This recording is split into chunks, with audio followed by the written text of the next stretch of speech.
Hi ಎಲ್ರಿಗೂ ನಮಸ್ಕಾರ. ಇವತ್ತು ಸಂಜೆ ಮಗಳು ಹೇರ್ ಕಟ್ ಇತ್ತು ಅಂತ ಹೇಳ್ಬಿಟ್ಟು ಕಲರ್ಸ್ಗೋಗಿ ಅವಳನ್ನ ಹೇರ್ ಕಟ್ಟೆಲ್ಲ ಮಾಡಿಸ್ಕೊಂಬಂದೆ. ಹೇರ್ ಕಟ್ ಮುಗಿದ್ಮೇಲೆ ಇನ್ನೇನು ಸ್ನಾನ ಮಾಡಿಸ್ಲೇಬೇಕು. ಹೇರ್ ಕಟ್ ಈ ರೀತಿ ಬಂತು. ಅವಳಿಗೆ ಸ್ನಾನ ಮಾಡಿಸಿ ಇನ್ನು ಸಂಜೆ ಆಗಿರೋದ್ರಿಂದ ನೈಟು ಅಡುಗೆಗೆ ಏನು ಮಾಡೋಣ ಅಂತ ಯೋಚನೆ ಮಾಡ್ತಿದ್ದೆ. ಚಪಾತಿ ಆದರೆ ಇವಾಗ ಅಷ್ಟು ಬೇಸಿಗೆ ಇರೋದ್ರಿಂದ ಕರಗಲ್ಲ ಅಂತ ಹೇಳ್ಬಿಟ್ಟು ಗೋಧಿ ದೋಸೆ ಮಾಡೋಣ ಅಂತ ಹೇಳ್ಬಿಟ್ಟು ಕಲಿಸ್ಕೊಳ್ತಾ ಇದ್ದೀನಿ. ನಾನು ಈ ರೀತಿ ಕಲಸಿ ಗೋಧಿ ಹಿಟ್ಟನ್ನ ನಾನು ಮಿಕ್ಸಿಗೆ ಹಾಕ್ಬಿಟ್ಟು ಮತ್ತೆ ಒಂದು ರೌಂಡ್ ಈ ರೀತಿ ಆಡಿಸ್ಕೊಳ್ತೀನಿ. ಈ ರೀತಿ ಮಾಡೋದ್ರಿಂದ ಮಿಕ್ಸಿಲಿ ಅದು ಗಂಟೆಲ್ಲ ಹೋಗುತ್ತೆ. ಹಿಟ್ಟು ಈ ಕಡೆ ರೆಡಿ ಆಯಿತು.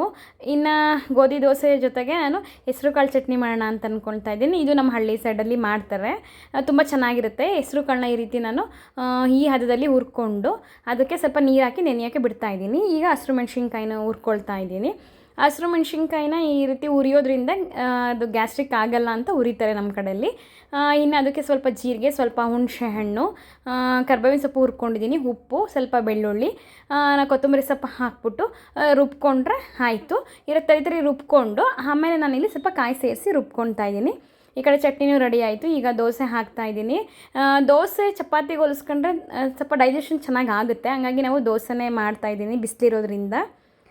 ಇದಾಗಿತ್ತು ಇವತ್ತಿನ ವ್ಲಾಗ್. ಇಷ್ಟ ಆದರೆ please subscribe. Thank you for watching. ಒಂದು ಸಲ ಈ ರೆಸಿಪಿ ಟ್ರೈ ಮಾಡಿ.